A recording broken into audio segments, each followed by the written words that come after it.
Good, let's start then. Thank you everyone for joining another PMF Connect session. My name is Julia, I'm a product manager at Product Management Festival. And for those of you who do not know a lot about PMF, I'm gonna make a short introduction about what wonderful initiatives we have here. I'm gonna share my screen with you so you can see a bit of more information.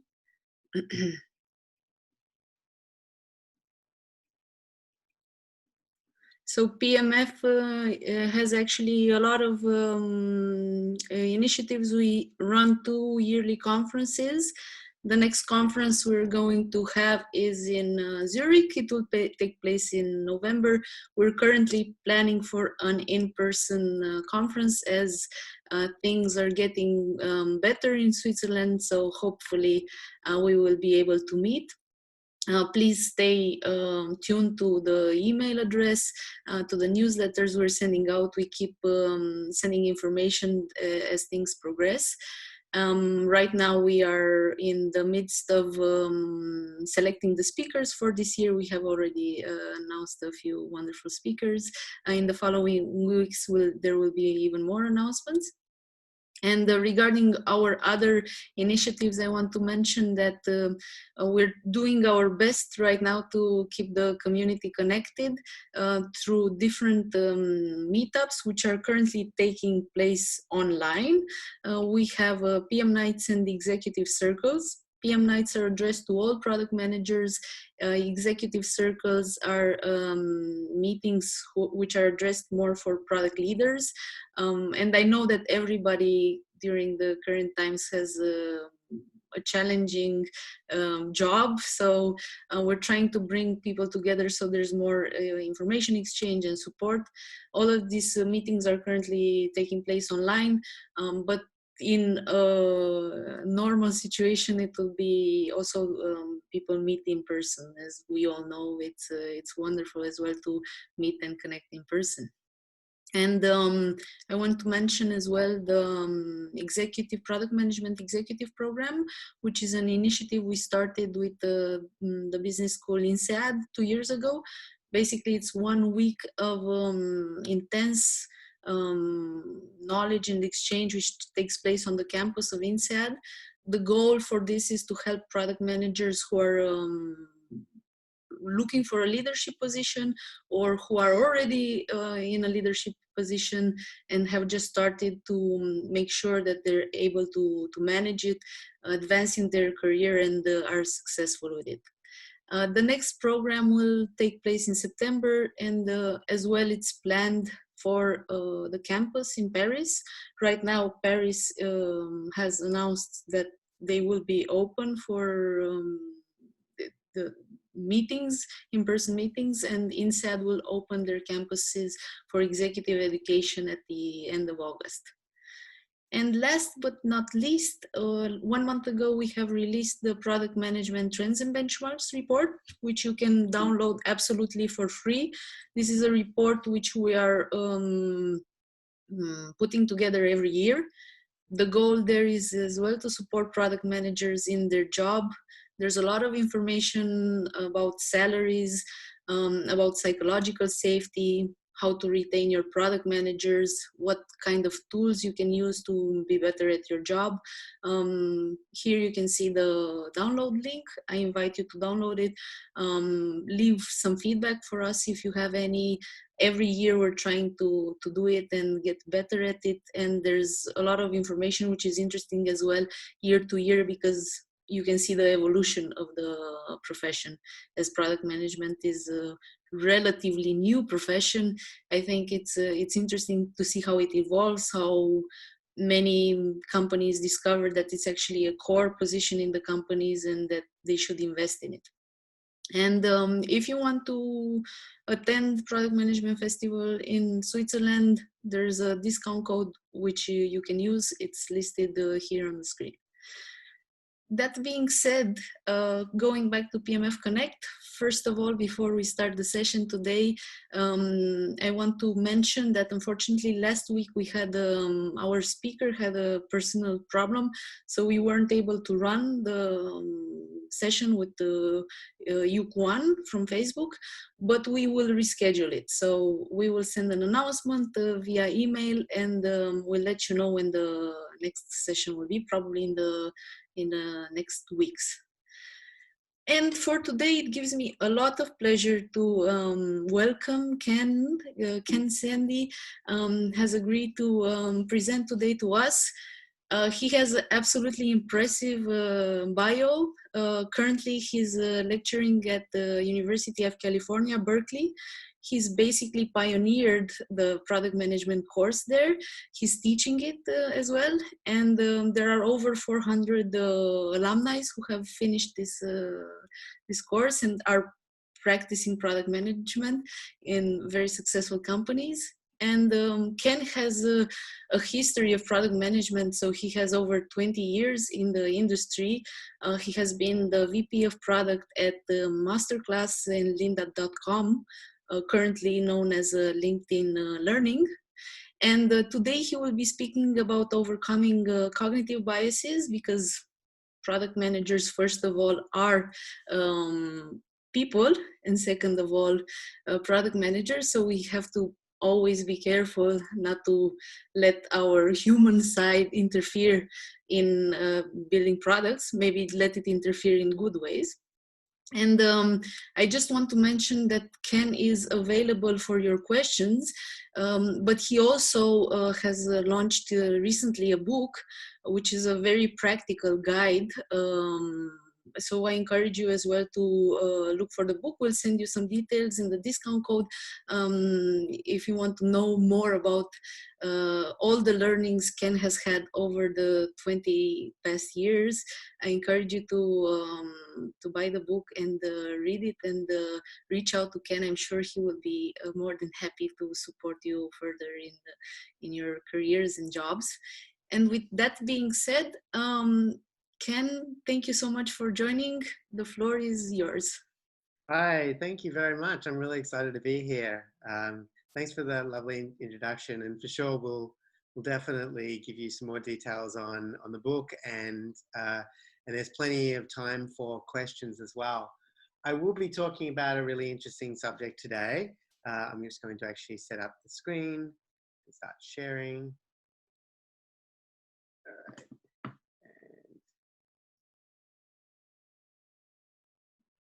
And we're good. So yes, I'll be talking about overcoming cognitive biases, or understanding that product managers are people too, and so we are not immune to having cognitive biases in the workplace, and so really making sure that we can avoid those is super important. I'm going to talk through three specific cognitive biases. I'm going to give you some examples and some data from a research project that I've been doing to actually show just how prevalent these biases are in the workplace. So if there's any takeaway for you today, really understand kind of what the challenges are in the workplace, and understand that you're not alone. So let me actually start with a bit of a story. This might actually sound quite familiar. Some time ago, I was as a director of product at it was a small company, small existing team. I had come into the role, and I was building out a team, as well as inheriting a small existing team.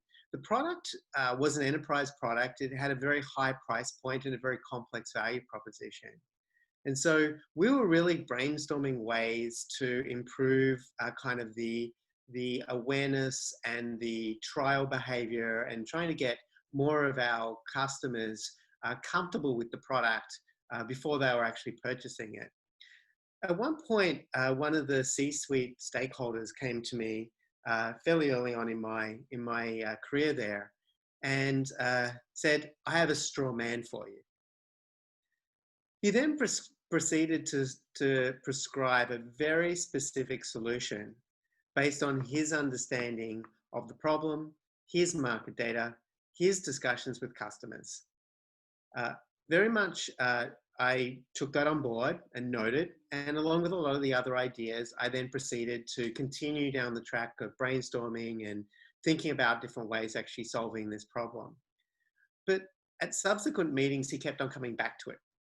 He would say things like, "Oh, when will it be ready?" Or how is my idea evolving? When are we going to actually be putting people on it? When am I going to be able to see mock-ups? And it was until then, until one of my product managers in my team came to me and said, "Look, when he says he has a straw man, he doesn't really mean he has a straw man. He just wants you to implement his idea." So I was taken aback. I adopted the plan, but this didn't really fit very well with me. I was concerned, had we explored enough ideas? What risks, what didn't we know with his idea? Had there been sufficient market validation? And then importantly, what kind of team culture was I encouraging if we pretty much did whatever a key stakeholder was asking of us? Nonetheless, the idea didn't work out. We did implement it. It was a trial type of solution, but unfortunately, it led to a lot of unqualified leads. And as a result, the salespeople were quite frustrated. Even though we got a lot more leads, they weren't qualified as actual potential customers, and we rolled back the solution. So what I realized is that I'd fallen victim to authority bias. This is actually a more famous example. Milgram's obedience experiment in Yale in 1961 was where a perceived authority figure orders subjects to shock recipients. The subjects were actually real test subjects, but the recipients were fake. They were actually actors, and the shocks were fake. But that wasn't known to the subjects, who almost always blindly obeyed this authority figure, instructing them to shock the recipients. Sometimes product management can feel like that we're always turning up the heat. But generally, this was a pretty interesting study to show that people would often act even against their own best instincts when the perceived authority figure was involved. My definition in the context of product management is that authority bias is when a manager, key customer, or other person in a position of power or expertise, that expertise may be perceived or real, may assert information to be true or a course of action to be the correct path to take. And the tendency on the product management side is to skip a critical assessment of their directive, perhaps out of deference to their authority, an over eagerness to please them, or an assumption that they must already have all the facts and therefore must be correct. So what does any good PM do when faced with such a question on authority bias? And having learned a hard lesson myself, I set out to gather data to understand how authority bias and other biases impact product management. And that's what I'm going to be talking about today. Now, these biases won't surprise you much. I think as seasoned product managers and leaders, we've probably run into all of these. What surprised me was how common these biases were across the board and how little we're proactively trying to head them off as in our roles. And so I've endeavored to share some data with you, some examples, and I really want you to take away what it might mean for you in terms of changing how you interact with your stakeholders in particular. So what did the data say about authority bias? Well, 60% of product managers reported that they experienced authority bias often or always in the workplace, in particular when they were actually working on building out priorities.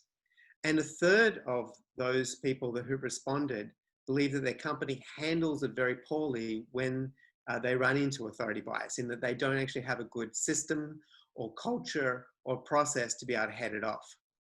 Now, keep in mind, this survey is across product managers of all levels of seniority, size, and industry. This survey is actually still ongoing, so the data set will grow, and so these are interesting trends to share.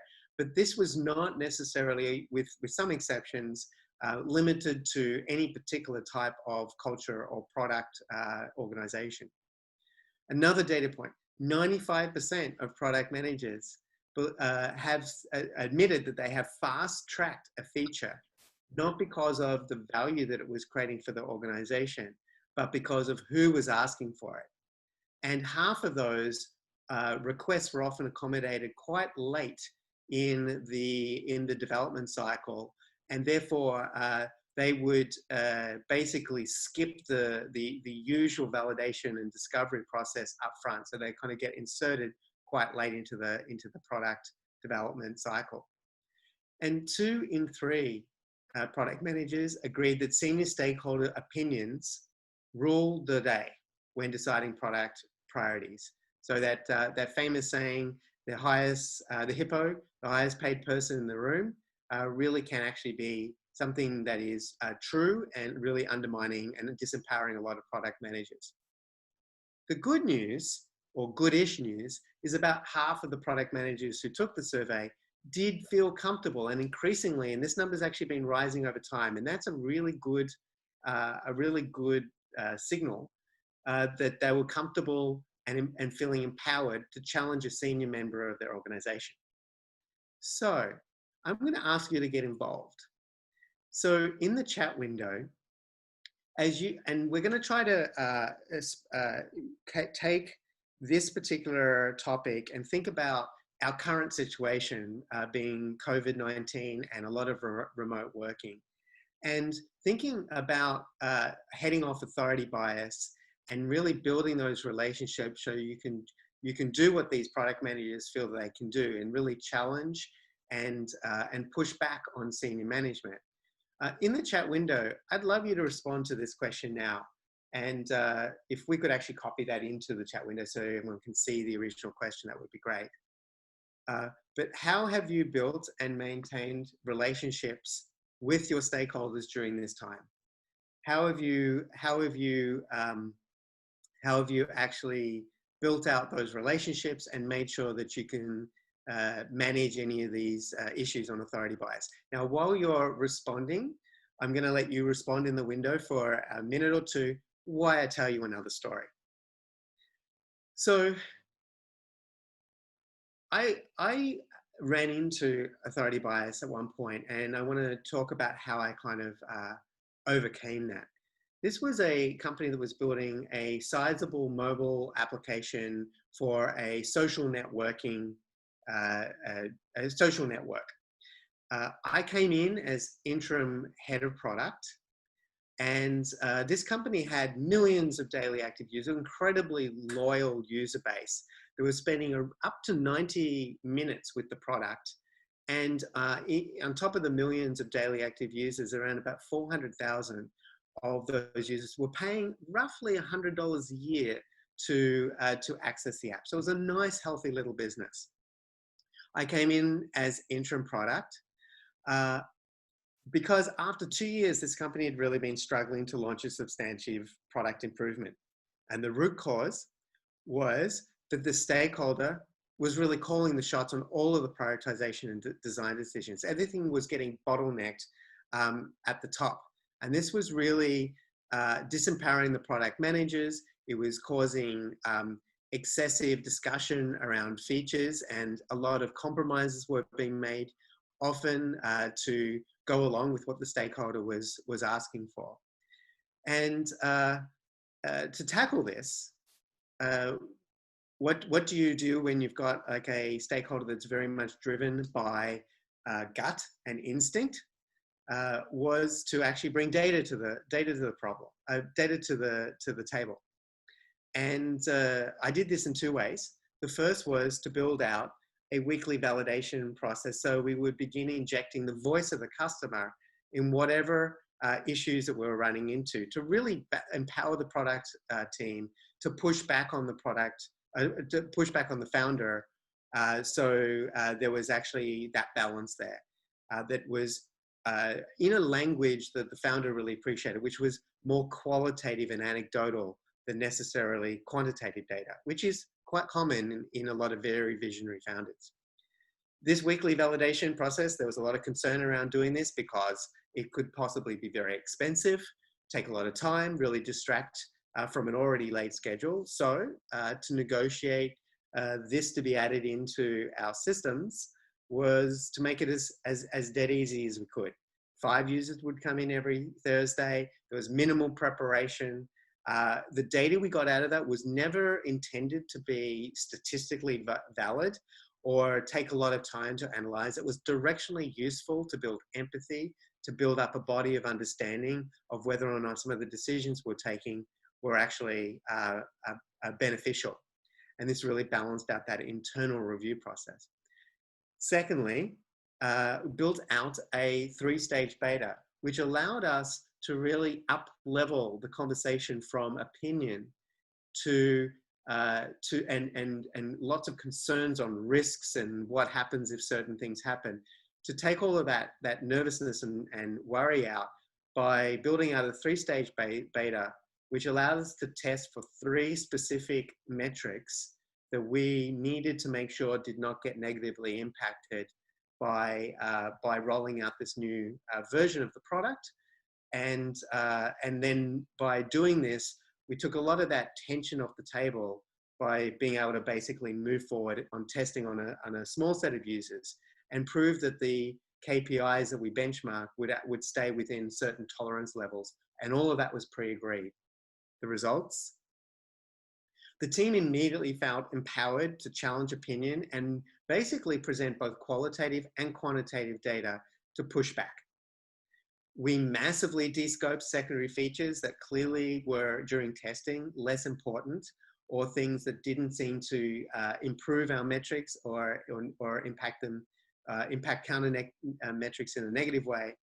And we launched the product within 3 months after starting, after 2 years, remember, of trying to get this product out. And it actually had a significant revenue lift to the business. So back to our questions. I'd love to review some people's ideas. So we have Ben, meeting with the CEO 3 times a week. Well, that's actually pretty impressive. I'd be interested to sort of see how that goes and whether that's more like status updates. I would recommend that it's not just status updates, but it's really trying to mind meld with the CEO to both build confidence, but also understand if things are really changing the business. Of course, weekly sync calls with the project team, lots and lots of digital coffees. I love that. We've lost the real kind of that informal behavior of being able to like just bond with our colleagues, and just having that replacement, the digital coffee, the water cooler, the coffee chats, those sorts of things are fantastic. And of course, Zoom has been our real tool during this time. Of course, getting high level alignment on decision-making frameworks. I like that, if I've understood this correctly, about actually agreeing on the criteria by which decisions are getting made and then being able to push that back into the organization. So that way you agree on how goals and how decisions are made, but you don't necessarily have to be having stakeholders involved in every single one of those decisions. I like that as well. Making sure that there is good communication with other departments. I think that's actually super important, because in particular sales, marketing, those things can really come, there can be issues arising those, and those can get escalated very, very quickly if you don't have your finger on the pulse. And I also like weekly meetings and making those somewhat structured, making sure you're getting through the really key ideas and needs. And I've noticed that getting more specific on sending emails on the actual decisions that were taken and making sure everyone's on the same page there, that's more important, even more so, particularly people who can't make those meetings. And of course, my favorite, one-on-ones. One-on-ones is just such a powerful tool. It may seem like a one-on-one is, a regular one-on-one is very much a time sink. But what happens is if you can set up one-on-ones on a regular basis, issues that tend to bank up usually can wait till the next meeting. And by the time that next one-on-one comes around, 80% of those issues have been dealt with, addressed, or have largely gone away. And so one-on-ones are actually a time saver if you think about all the back and forth that you would otherwise have to do. Great. I really like this one, which has been as well my personal experience, that I've noticed that people ask more and more about life at home. Sometimes, like while you're waiting for participants to join the meetings, the Zoom meetings or whatever tool you're using, like people actually take the time to ask personal questions, which to me is something which hasn't happened as much before. So, but because people are at home now, it's just natural that you ask each other about how things are going. So it just gets a bit more personal and human, as you were saying at the beginning, because we are as well human beings, not only product managers. That's absolutely correct. I've learned more about my clients and my colleagues by getting this little window into their lives than I ever have before. And even the most crusty stakeholder, crusty stakeholder, you can't help but like break down the barriers when a cat leaps into their lap or a 2-year-old comes running up, wanting something. And sort of we've had this really interesting kind of intimate look-see into each other's lives. I think is incredibly valuable, and we kind of ought to hold on to. All right, I'm going to move on to the next of my biases, and that is survivor bias. In World War II, aircraft losses were very, very high. To reduce losses, the Allied forces studied planes that were returning from battle to discern where they should be adding extra armor placements. They would look, and you can see where the holes are. They would look at around the wing tips, the cockpit, the tail, and that gave them a pretty strong signal that they needed to put more armor there. The problem was that they were only looking at damage on return planes. They hadn't factored in damage on planes that didn't return, those that were now at the bottom of the ocean. By neglecting where the bullet holes on the lost planes, where basically the bullet holes are not on the return planes, around the engines, they missed armoring the plane's most vulnerable areas. The answer had actually been to armor where the bullet holes were not, because where the bullet holes were, the plane often could survive. This is an example, a very famous example of survivor bias. And we suffer that in product management as well. Survivor bias in the context of product management is a common flaw that bedevils customer research, user behavior analytics, user testing, and that's when we concentrate our efforts on those users and customers most active with our product. These users are generally more positive about the product. Active users are generally more visible, more easily reached, more easily talked to, typically more responsive, and therefore tend to be overrepresented in our collected data. There are tons of examples of that. We can see this in how we've overtuned conversion funnels to very specific market segments, and we get ever-shrinking pools. We tend to ignore onboarding and adoption and tend to talk to those customers that make it through onboarding and adoption, as those users tend to have high intent and they'll make it through to the other side.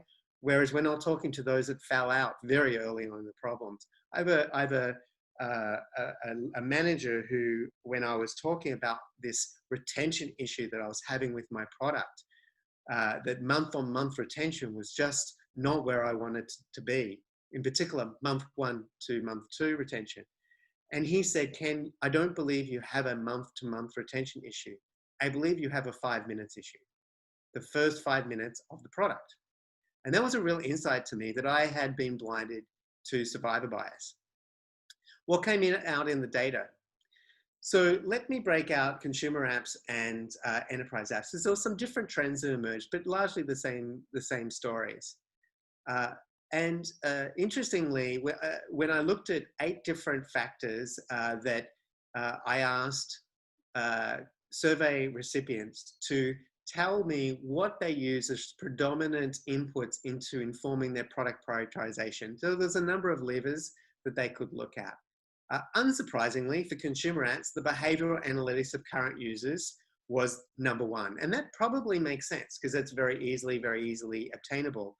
However, alone, it's going to be subject to survivor bias because your current users are those using the product. You could have a very large number of elapsed users that you're not actually speaking to. Primary market research ranked very highly, but I noticed also that there was a lot of senior executive own market interpretations there. A bit of an example of authority bias again. However, the disturbing trend was only 1 in 3 identified talking to and understanding disengaged users or elapsed customers as a top 3 source in informing their product prioritization or their roadmaps. And a shocking 57% said they had rarely, and by rarely, really like once or more, had rarely or never interviewed a dissatisfied customer to understand kind of what was going on and inform their product prioritization choices in that way. Enterprise products did not fare that much better. Unsurprisingly, a direct request from existing highly motivated customers was number 1. And this is a common issue. We get this all the time where there's a customer who's demanding something or a salesperson wants something to close a deal. Kind of understandable that that's a pretty significant input. But alone, it's not actually going to neither give you the market signal you need to be able to think about how to build products for an entire market. And because you're not talking to maybe customers who aren't highly motivated, you may be missing some significant opportunities. 2 in 3 actually in enterprise ranked user behavioral analysis in the bottom 3. What that means is that looking at the end user and not the economic buyer and trying to figure out like what adoption patterns look like, what kind of value were the end users actually getting out of the product in the enterprise and SaaS and areas were very rarely looked at, and investing or improving on those onboarding, adoption, and sort of engagement areas, retention areas of the end users very much occasionally. And in their case, only 12% reported actually talking to regularly to disengage or elapsed customers as a top 3 source to inform their product prioritization. Let me tell you a little bit about how I overcame survivor bias.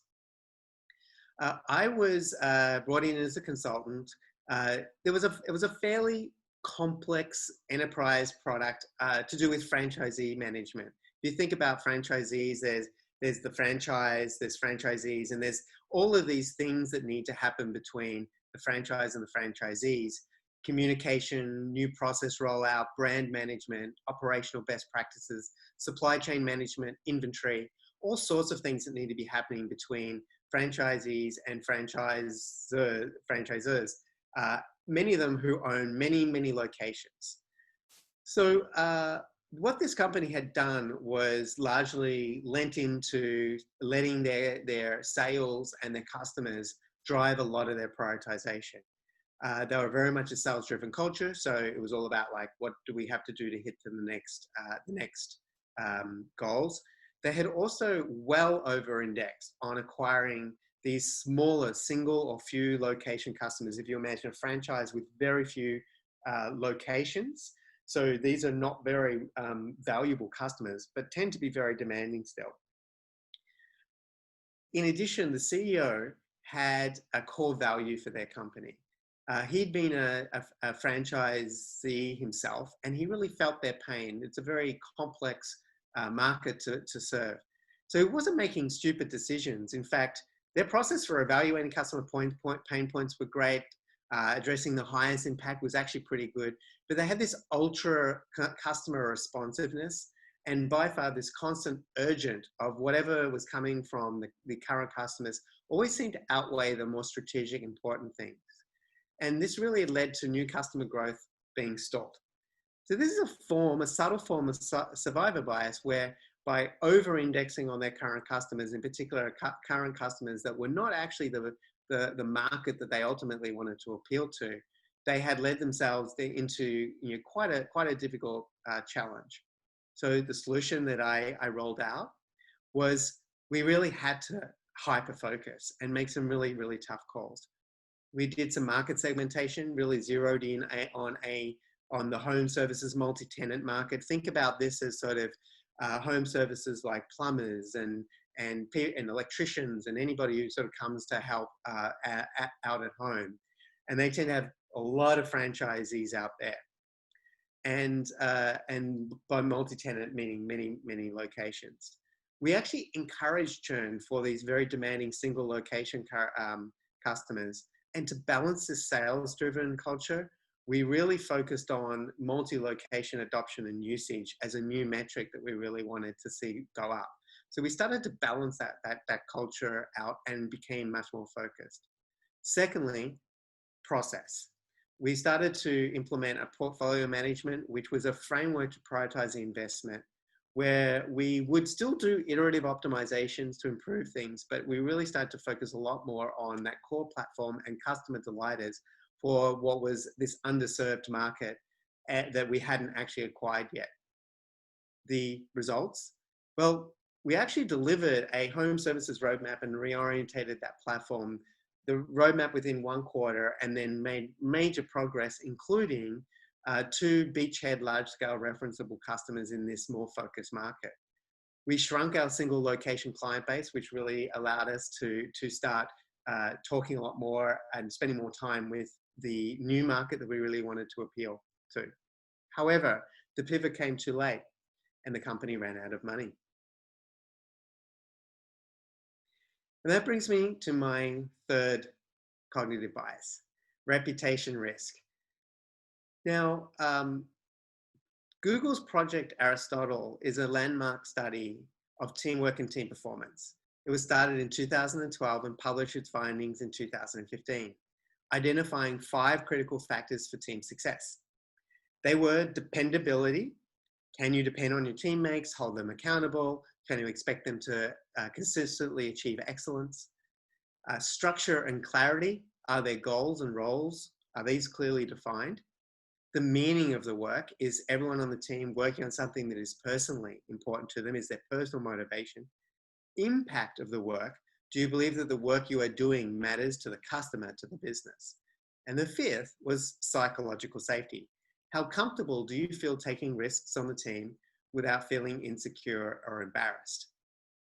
The Project Aristotle identified that psychological safety, this ability to take personal risks, be vulnerable with your team, was by far the most important. More important than setting clear goals for the team. More important than the meaning or the impact of the work, and more important than the team or being completely dependable and having a very clear process by working together. If there was psychological safety, generally they figured the rest out.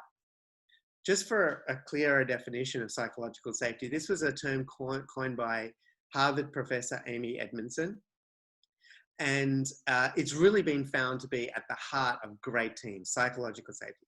And that is a shared belief that the team is safe. And shared is important. Can't just be one person, or it can't be aspirational. It has to be an actual shared belief that the team is safe for interpersonal risk-taking, that there is confidence that the team will not embarrass, reject, or punish someone for speaking up. Now, the opposite, when there is not this psychological safety, in the context of product management, you get reputation risk. And this is where this is basically quite broadly defined, but once you propose and communicate support for approach, speak up about something, debate or argue, potentially a stakeholder or a team member, you become very personally invested in your proposal. And it's very easy to fall in love with your own ideas. It's called the halo effect. Or you may see the failure of something you've proposed that you have supported as a reflection of your personal failings. Maybe your team will actually not react well to failure or your failure. There's a tendency you become defensive, inflexible, you reject data that contradicts your belief, and you will take fewer risks in the first place. Another way of thinking about teams that don't have reputation risk or have good psychological safeties is they are learning teams. And learning teams during the survey, I sought to look for what kinds of things and behaviors did the learning teams actually tend to do more of. So first of all, we asked, I would describe my company as one where failure is embraced as learning and taking risks is actively encouraged. And the good news is 60% felt that that was actually describing them, which is really positive.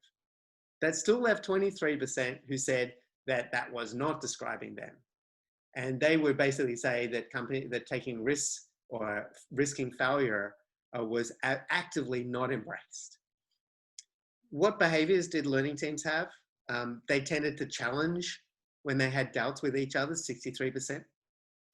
They tend to prototype, validate, and iterate. They have hypotheses coming in rather than stated like project scope.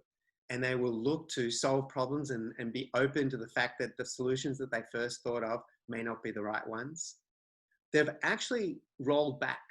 And this is not just rolling back because of some kind of launch or technical failure. They've actually rolled back because the business metrics they sought to influence were not being hit.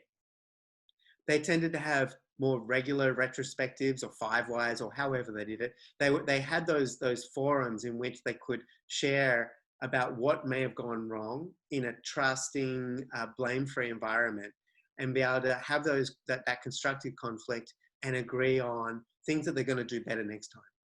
And they celebrate even when things don't work out. I like the term learn fast over fail fast. Fail fast to me sounds like it might be a bunch of cowboys who just try a whole bunch of things.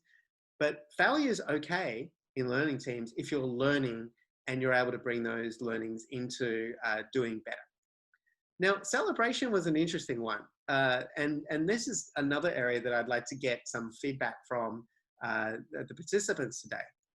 So what are your ideas to lift your spirits and celebrate your team's achievements during these challenging times? Please put that into the chat window, and I'd love to do this again where we can kind of talk through some of your ideas.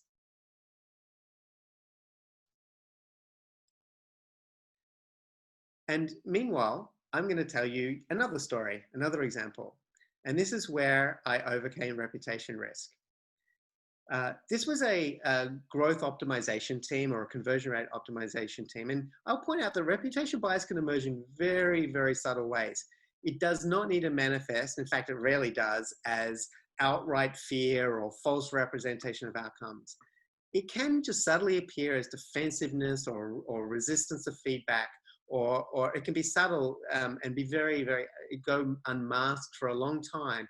And it only shows up when the outcomes you're seeking aren't being delivered on, because it's so deeply cultural, it's at the organization, team, or individual level, that it manifests in kind of how the team works, communicates, and importantly, how they take risks. And one such case I experienced was this. I was in a subscription business, and we decided that we were going to resource a fairly sizable team. I think it was 6 engineers, product manager, and a designer, and a data scientist, for this very high visibility conversion rate improvement sort of OKR that they would own. Now, this organization had traditionally been very top-down, lower trust, a little bit command and control. And that was obviously, as head of product, I was trying to change that culture and definitely not be that myself. But it was going to take time to unlearn some of those behaviors of expecting to be told what to do and basically being unreasonably held accountable to when things didn't go right. What did the team tend to do? They only tried safe.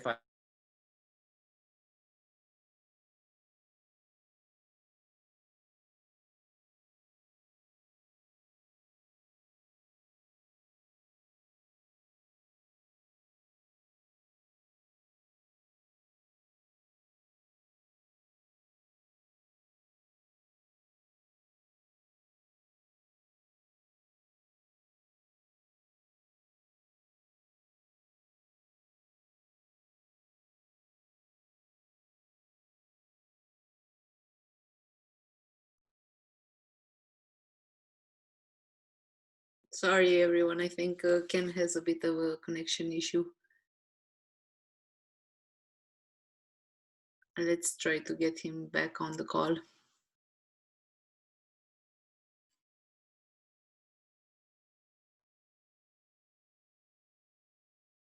Here he is. Hi, Ken. Would you please? Yeah, all good now. Internet failure every now and then. I'm All glad good. we're able to take risks together. I will share my screen again.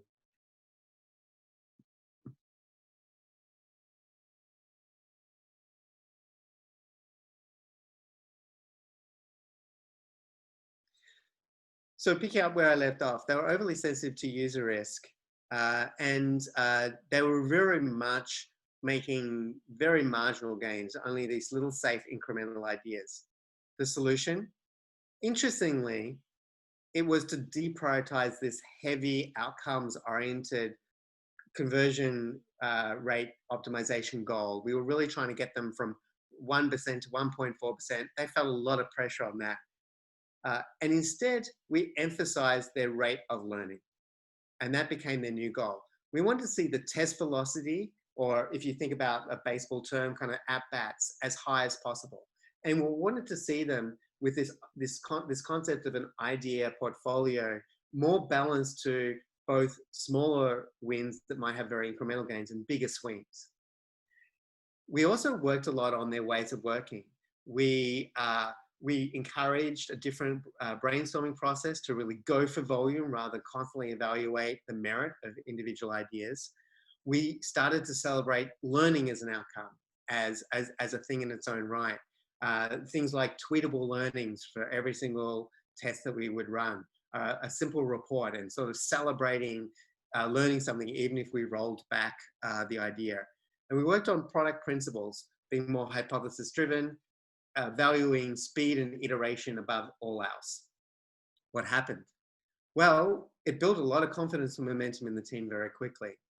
The throughput and the breadth of ideas. So the throughput of ideas, and then this more bigger ideas of were being implemented, really drove up. And sort of counterintuitively, we actually hit that goal, that outcomes goal that we actually had set. Now, I will note that this should be a bright spark for many people, because I couldn't change the organizational culture, but I could work on the team's environment and change how they were operating. And so even if you're faced with challenges in your organization, that doesn't mean you can't work on your own team. All right, well, let's get back to where your ideas.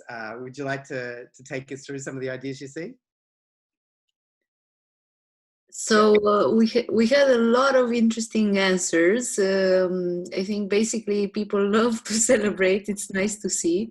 I see that getting dinner together with all the team and informal tasks, team events including a pub quiz night. Then they all do a round of gratitude every Friday at our all hands. Personal notes are always uplifting. Sharing achievements in all hands meetings, informal beer and games night. Can you do that during these current times? Is it sort of more remote, is it? And then there's let's see if people are, I think there's an answer here where people are saying they're grabbing a virtual apero, which is, apero is a word in Swiss German for like having a drink together. So I think remote hasn't stopped that for the moment. And I do have to ask Laura to unmute and tell us about this llama. Can we unmute her and hear about this llama? I'm dying to know what this is about.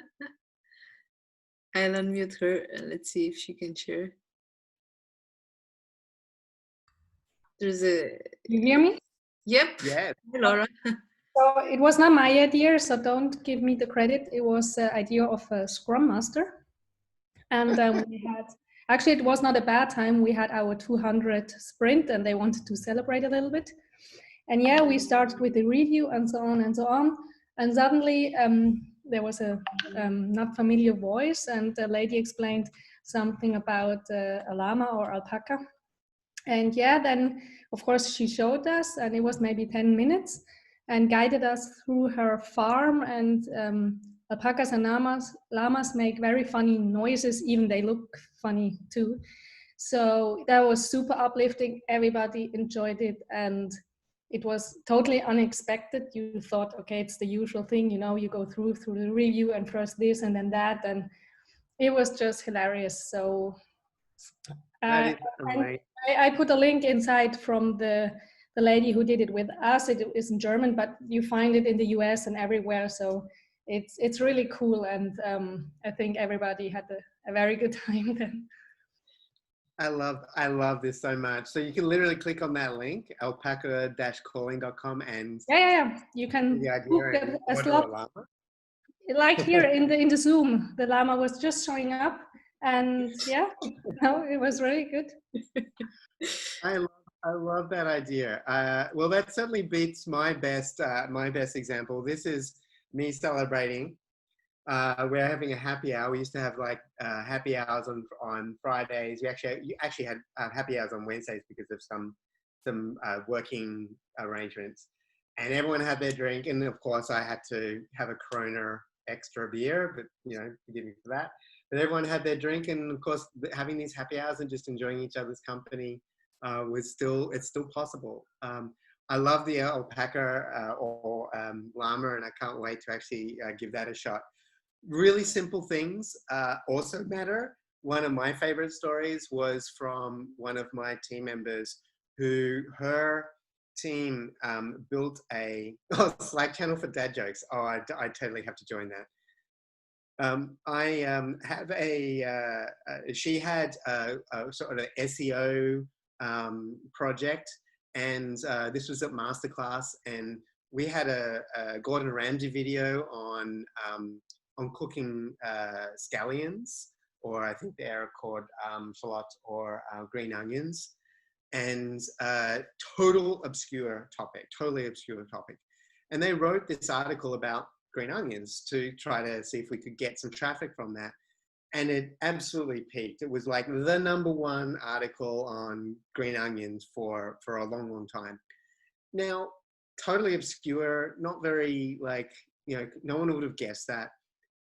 What she did is she went to a market in the morning, and when everybody who'd been involved with the project, now obviously it wasn't just that one article, we'd actually did like about 10,000 articles, but that one really stood out. She bought a set of green onions and little tiny vases and a little note, and when everyone came into work that day, there was a little scallion sitting on their desk. And just fun, simple, obviously a little harder. Virtually, you can do the same thing. Llamas, dad jokes, all good. So just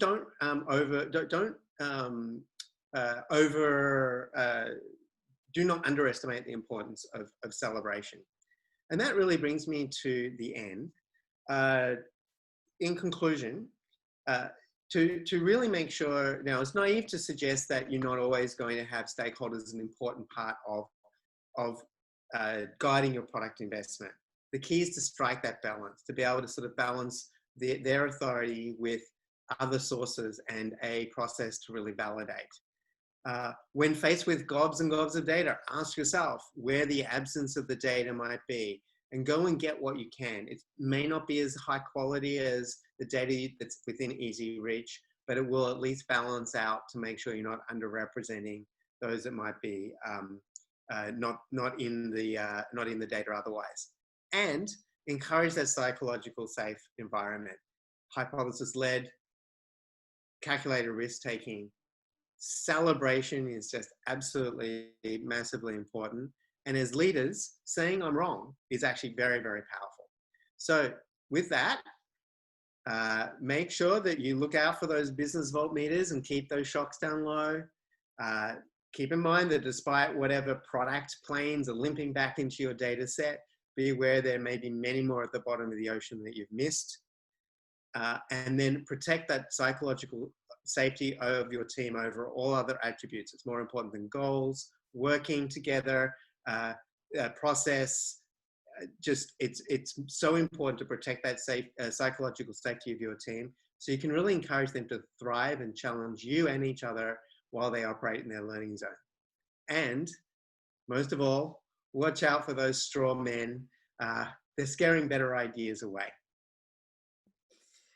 Thank you so much, Ken. That was not only very knowledgeable and interesting, but also very funny. So thank you so much for sharing, taking the time, and I hope everybody got a lot from today's meeting. And if you have questions, write them in the chat. I think there are already there's already a question regarding if we are sharing the recording. Yes, this meeting is recorded. We will be sharing the link after. I think you have a question from Ben, who's asking what are some approaches to encouraging psychological safety in teams that are not used to it. Yeah, because it is so powerful and it requires a level of vulnerability and sort of openness. It's very, very hard to achieve. So I'm not going to pretend that if you're working from a low psychological safety environment, that you can't actually, that it's going to be easy to overcome this. Look, in this particular story where we overcame it, it required a lot of very open ways of working discussions where we diagnosed those issues. We got to the root causes. It looked like it was just going to be, oh, you know, that we just got to trust, that we just got to trust each other more. But it really was subtly around how they were behaving around ideas and how they would default to critiquing ideas, and then, you know, celebrating learning and talking about like the value of speed and iteration over success. And so those sorts of things really just required me to get deep into it and kind of really diagnose it. And it actually took a quarter. That said, the number one thing as a leader is to make it top priority for you, and you got to do two things. One of the things that happens when you are now conscious of the importance of it is you're going to be a lot more aware of it and you're going to spot it better. So do more research, understand how to spot it better, and be very judicious in making sure that you're leading by encouraging that psychological safety, talking about learning.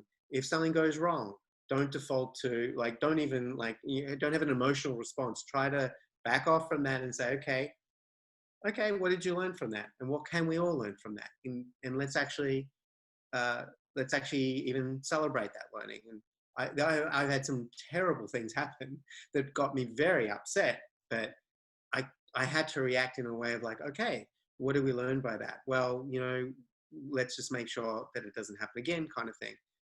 And how do we put process and team culture back in place to avoid those sorts of things? It requires taking arrows. So it required taking arrows from senior managers who were incredibly frustrated themselves. So I had to play kind of air cover. And then getting used to providing feedback to the team. So when I saw team members judge each other's ideas or kind of default to a certain way, I had to be ready to call out that behavior. And again, not in a way that's psychologically unsafe, but often in private, or subtly showing my support and redirecting the conversation. So critiquing something like, oh, well, what if that has merit? Or maybe we should park critique to later and see how we can actually keep on building on these ideas. Thanking people for their contribution, particularly those that don't speak up very much. Encouraging those people to talk. Going around the room and mentally keeping a little clock in your head. If your meeting's an hour long and there's 6 people in the room and someone has not had their 10 minutes allotment, you probably need to encourage them to speak more. So it's just being hyper aware of those dynamics and even sort of seeing that as your primary job, to encourage those conversations and making things feel safe and rewarding people who are prepared to speak up. Critique in particular, when you get feedback, when it feels like you're being criticized about something, being able to embrace that and say, oh, I'm really, really glad to hear that. Let's talk about that. There's just a lot of those leadership skills. Thank you so much, Ken. I think that was it for today. Our 1 hour is up. Thank you, everyone. If you have more questions, Ken, how can people reach out to you? Absolutely. Let me put this back up and let me quickly give you like, there's an ebook deal, knowing that maybe it might take longer for things to get delivered, a nice healthy discount there. Most people do prefer the physical book. It's right here. It's not a very, it's a hitting this. It's a nice good size. It's paperback and I have laid it out so it can be a very nice reference. So that's available, Amazon, other places. And please, there are 3 ways you can get in touch with me. Register at influentialpm.com. There's other resources there to complement the book. There's more of these talks. I've got a whole series of these talks that I've given. So you can kind of like dive into some of those if you're interested. I generally put all my recordings up there. LinkedIn is a great way of getting in touch with me, so feel free to connect. I will give you a quick message to let you know that I've connected when I've connected. And I would welcome anybody to like send questions my way, or if they've got some ideas, just give me some time to sometimes to respond. And then even email is fine too. So if you've got something specific you'd really like to reach out on, please do email me. I like paying it forward. I like making sure that product managers are the best that they can be, because I really believe that we are making a massive difference in the world, and I want to encourage just us to be as effective as we possibly can. Thank you so much, Ken. Thank you, everybody. This was a great session today. I hope you join us for our next one. It will be next Tuesday. We're gonna announce it via newsletter and online. Stay tuned, and I wish you all a very productive day. And if you have some time in the following weeks, take the chance to dive into Ken's book. For me, for sure, there were definitely very new, interesting pieces of information. So I'm curious. And I know that some of you have more time. Good. I wish you all a good day, and let us know if you try out the alpaca llama thing. I definitely am going to check that out. Good. Bye, everyone. Thank you, everybody. Bye.